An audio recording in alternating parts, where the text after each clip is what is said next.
I think you guys have to decide what is the priority. You might, जैसे हमने बताया, that you have to call late in office, you have to call late for work at family.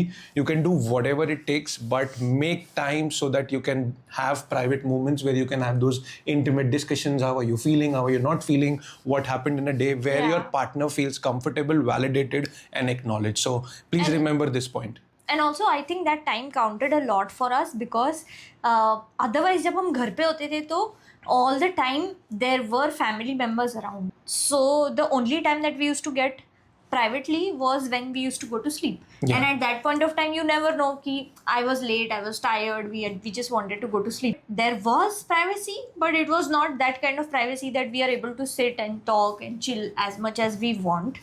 So for which these kind of intentional alone time really helped us at that point of time. Next one is my favorite. I would say that in the start of our marriage, I used to believe that love is 50-50.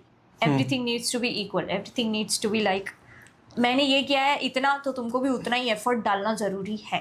मैं थोड़ा tension में आ गया था, ये क्या बोलने वाली है, ऐसे देख रहा था मैं तुमको. हाँ.